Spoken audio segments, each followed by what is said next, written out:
take a look at that. Yeah. Oh, that, of course. Oh, look, George. This is a photograph of the first time I ever saw you. You were swinging back and forth in the jungle. Remember, George?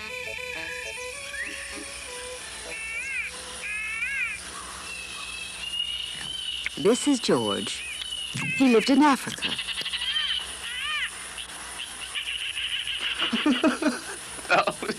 Oh. He was a good little monkey and always very curious.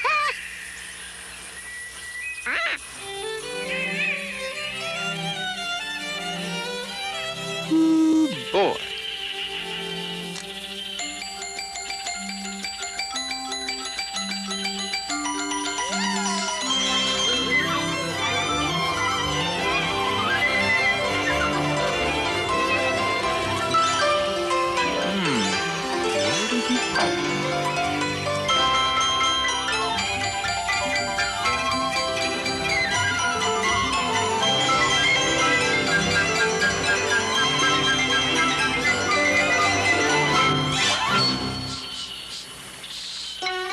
George was always very curious. And of course, he was curious about what was in the bushes. Uh-oh.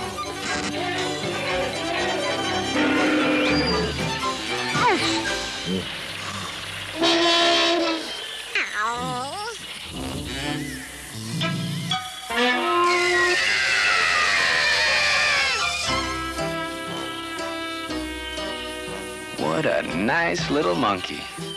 I'd like to take him home with me.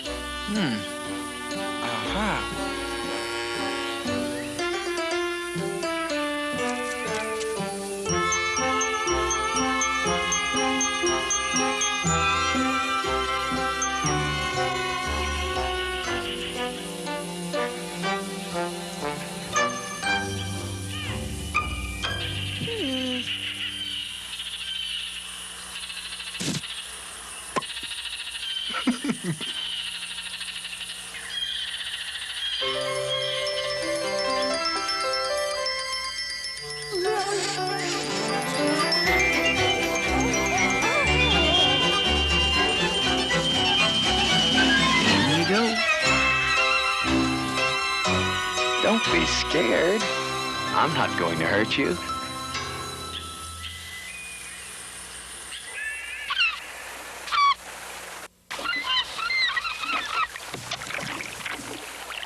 Well, well, well. You look like a nice fella. I never saw a seagoing monkey before. George was sad, but he was still curious. Well, wait! You're gonna fall out.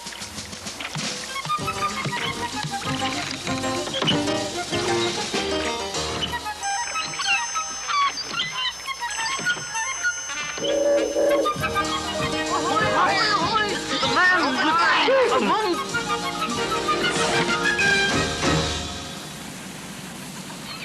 On the big ship, things began to happen.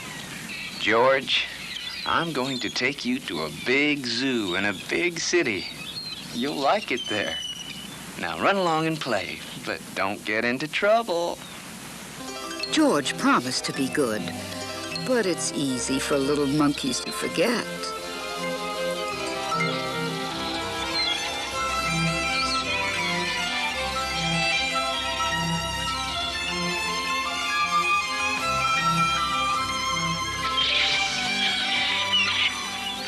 On the deck, he found some seagulls. He wondered how they could fly.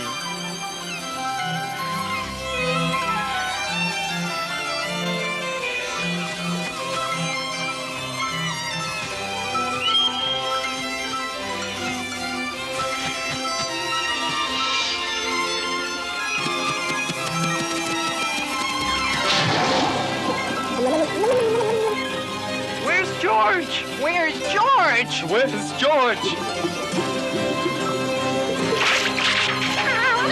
Man overboard! Monkey overboard! Man overboard! There he is, George! George! Here's the life preserver! Hang on, Let's pull him in. The poor little guy. It's George. He sure swallowed a lot of water. Safe now, George. George, you're all right.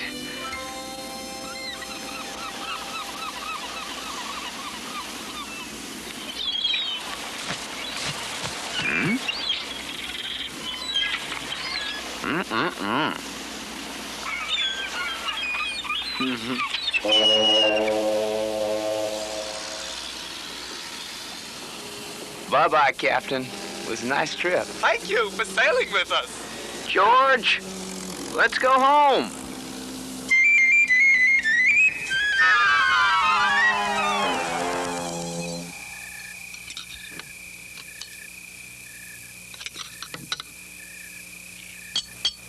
Come on. No, this way, George.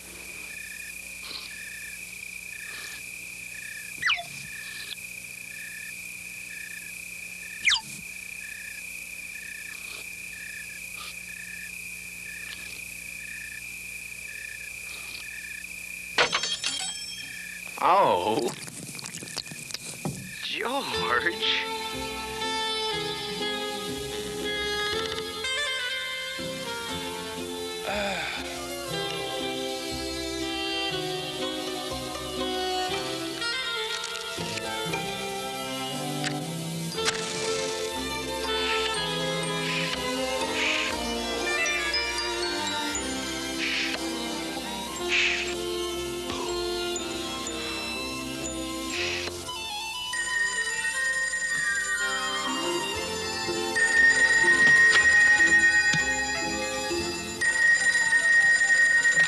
Hello?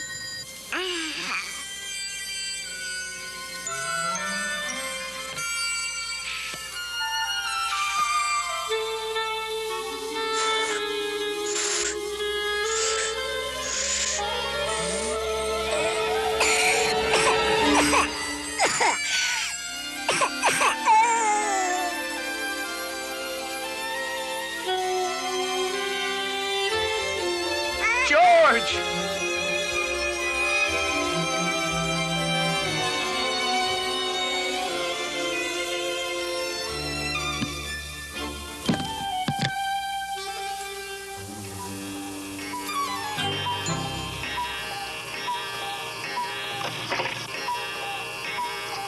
Well, they're a little big, but they'll do.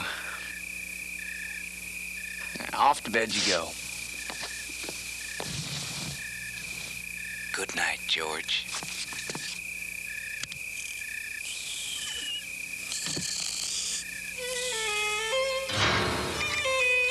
The next morning, the man telephoned the zoo. Yeah, I have a George watched him. monkey for you. He was fascinated. Yeah, well, can we come by and visit? Oh, That'd be George nice. was curious. Thank you. He wanted to telephone, too.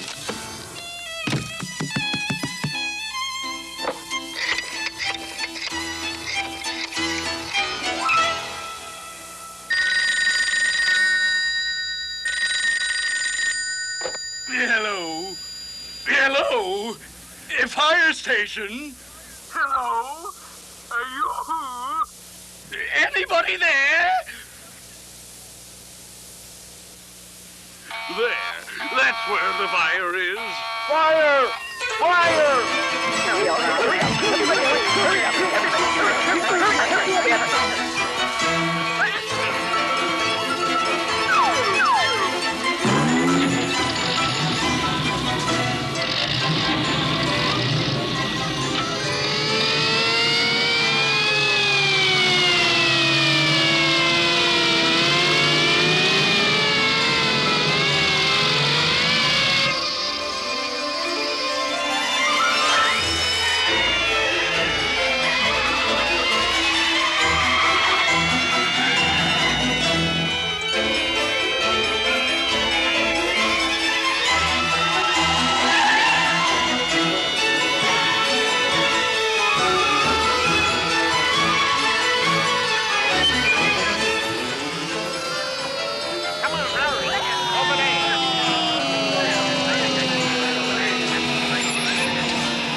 any fire.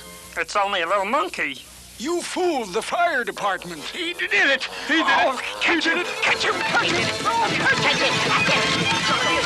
Go that way. He's gone in the boat. We'll have to shut you up where you can't do any more harm.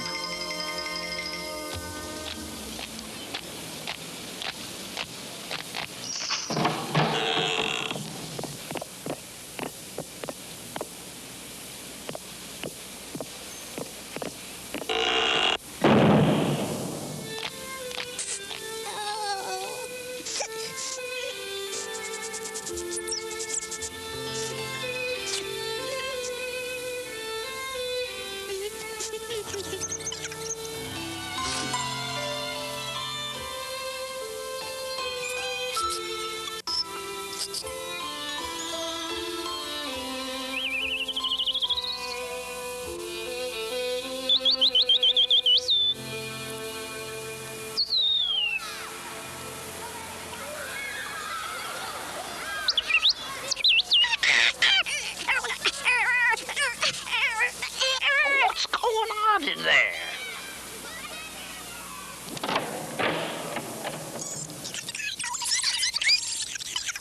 Come on down from there. Come on down from there.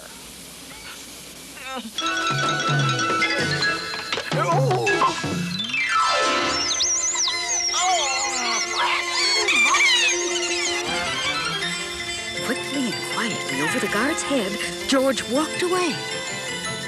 He was free.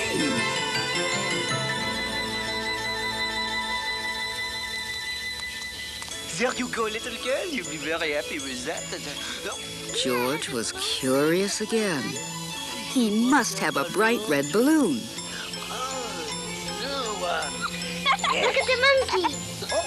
My balloon.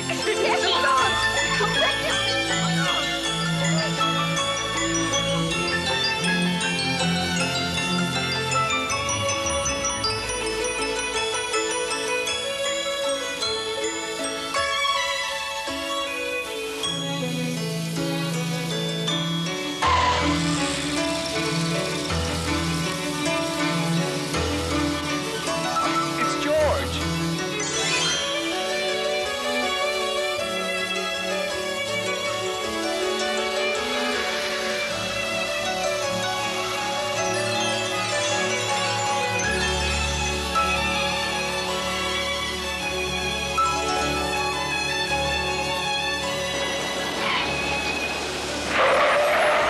Look. Up there. What's that?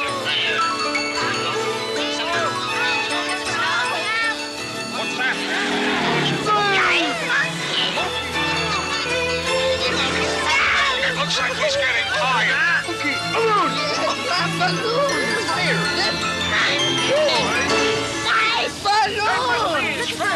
George. Come down from there. Looks like you'll be all right now. George was very happy. The man was happy, too. Balloons? Here's the money for the balloons. And then the man with a yellow hat took George to his new home, the zoo. What a nice place for George to live.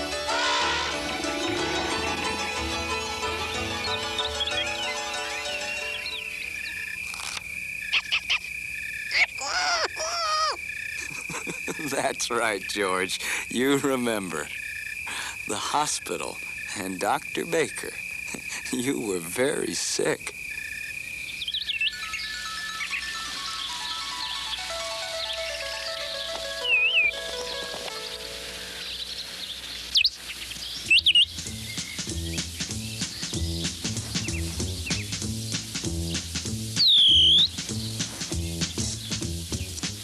This is George. He lived with his friend, the man with the yellow hat. He was a good little monkey, but he was always curious. Today, George was curious about the big box on the man's desk. What could be in it? He simply had to open it.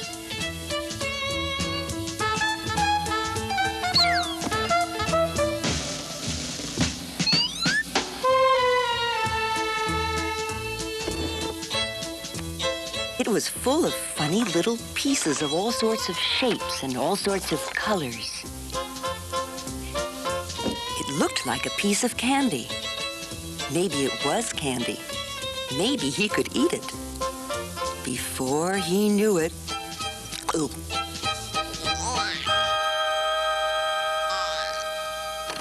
A while later, the man with the yellow hat came home.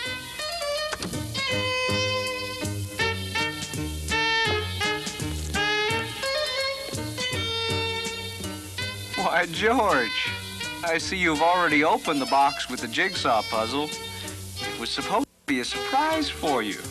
Well, let's get to work on it.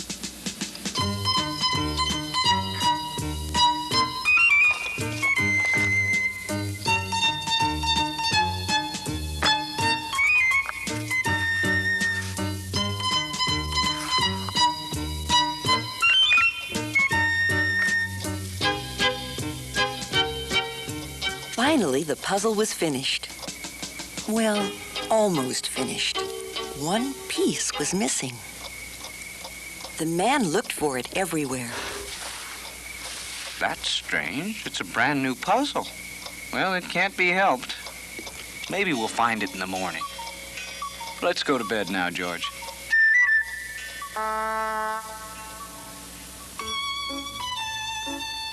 The next morning, George did not feel well.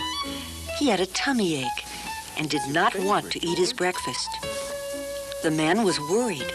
He went to the telephone and called Dr. Baker. Dr. Baker said he would be over as soon as he could. Good. First, Dr. Baker looked down George's throat. Then he felt his tummy. Then he took out his stethoscope and listened. I'm not sure what's wrong. You'd better take George to the hospital and have an x-ray taken.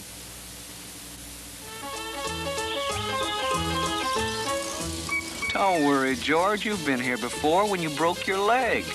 Remember how nice the doctors and nurses were?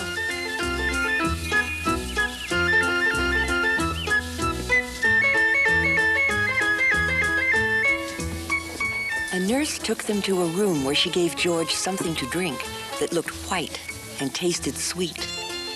It's called barium, George. It helps the doctors tell what's wrong with you.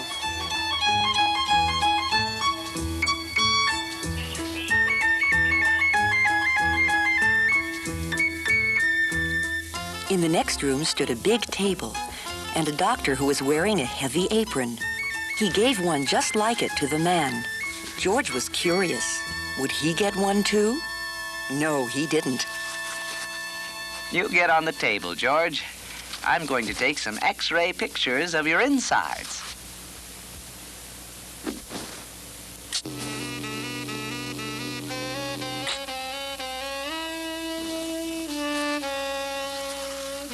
George, hold your breath. Now you may get up, and we'll have the X-rays developed right away. Now, let's see. There's something there that should not be. Why, that looks like... I think that must be the piece that was missing in our jigsaw puzzle. Well, well, well. At least we know now what's wrong with our little patient. George will have to stay at the hospital for a few days. They'll put a tube down his throat to get the piece out. It's only a small operation. I'll call a nurse and have her take you to the admitting office. Many people were waiting outside the office. George had to wait, too. Look, Betsy. There's Curious George. Betsy had never been to a hospital before. She was scared. Finally, it was George's turn. A nurse wrote down a lot of things about George, his name and address, and what was wrong with him. Another nurse put a bracelet around his wrist.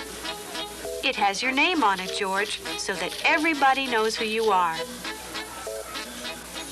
My name is Carol. I'm going to take you to your room now. We call it the children's ward. There will be lots of children to keep you company. And so there were. There were lots of children in the room. Some were up and around. Others were in their beds with a doctor or a nurse looking after them. That's Curious George. Dave was having a blood transfusion. Steve had his leg bandaged and was in a go-kart. Betsy was in bed, looking sad. George was glad when he was in bed at last.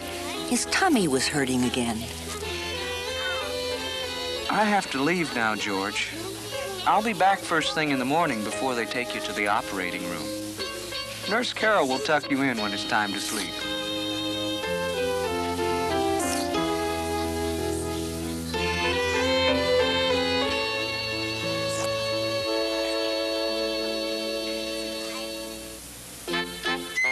As he promised, the man was back early next morning.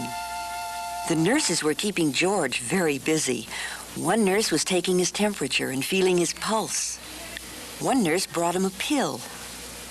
This is to make you sleepy, George. And another was getting ready to give him a shot. It's going to hurt, George, but only for a moment. But the needle hasn't touched you yet.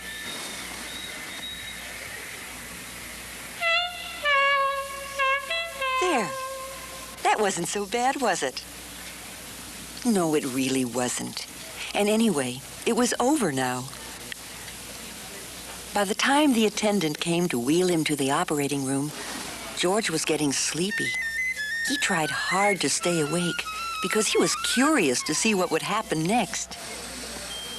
In the operating room, there was a big table with bright lamps over it, and doctors and nurses all around. They had caps on their heads and masks over their faces. Only their eyes were showing. Dr. Baker was there. He looked funny with his mask on. Don't worry. Everything And soon George was fast asleep. When George woke up, he didn't know what had happened. He didn't even know where he was at first. George. It's all done, George. They got the piece out. In a day or two, you'll be running around again. George felt sick and dizzy. His throat was hurting, too. We'll let him sleep. The more he sleeps, the better.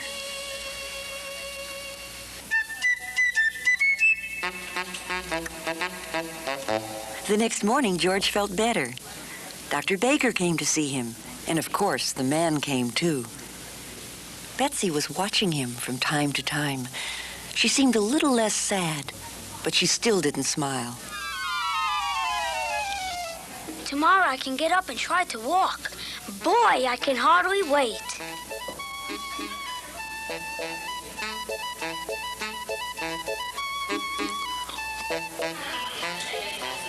The next morning, George was well enough to go to the playroom.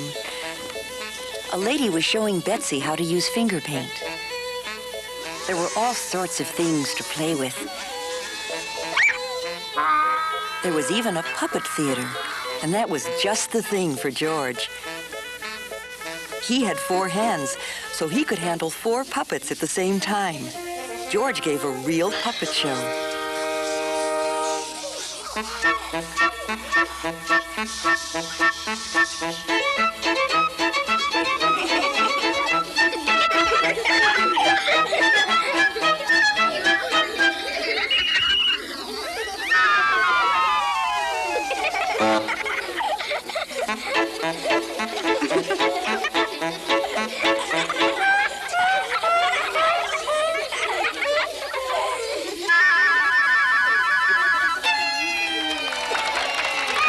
The children laughed and shouted, and even Betsy, for the first time, smiled a little. There were other things in the playroom, a TV set and a record player. George was curious. If he climbed on the record player and turned the switch, would it go round and round like a real merry-go-round?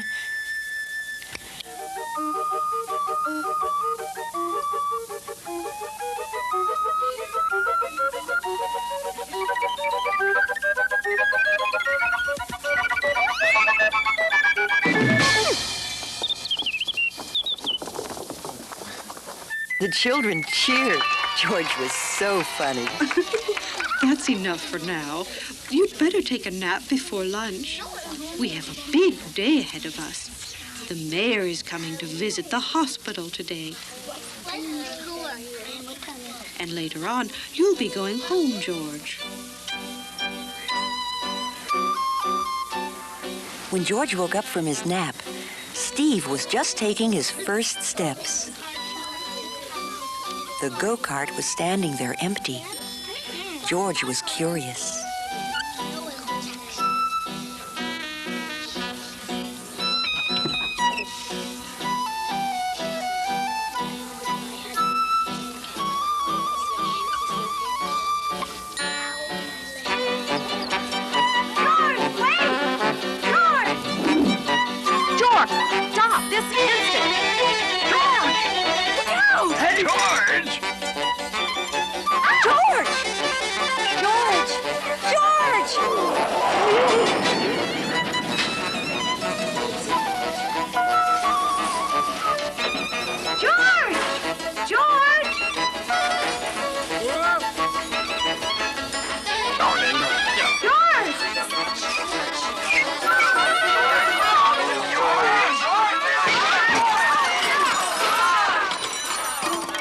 He landed right in the mayor's arms. What a mess it was. George broke all my dishes.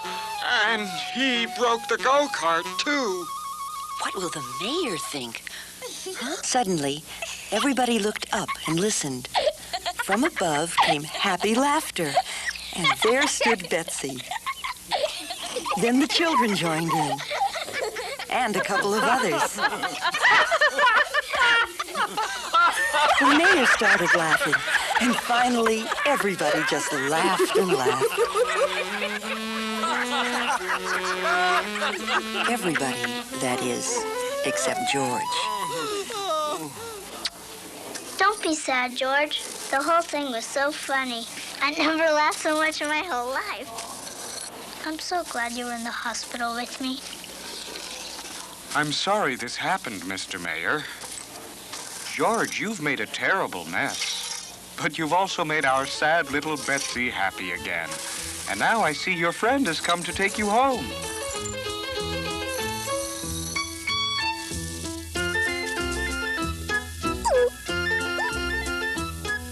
Goodbye, George, and take good care of yourself.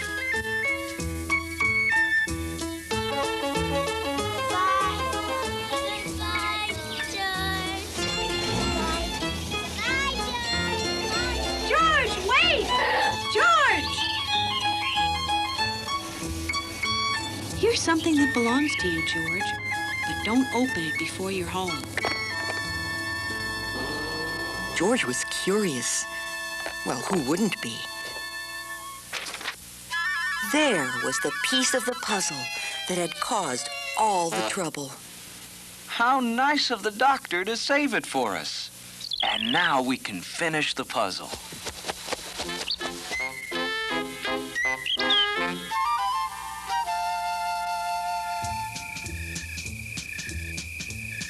It's time for bed, George. George, it's late. Time for bed. Come back here, George. George! Come on, you little rascal. It's time for bed. You come back here.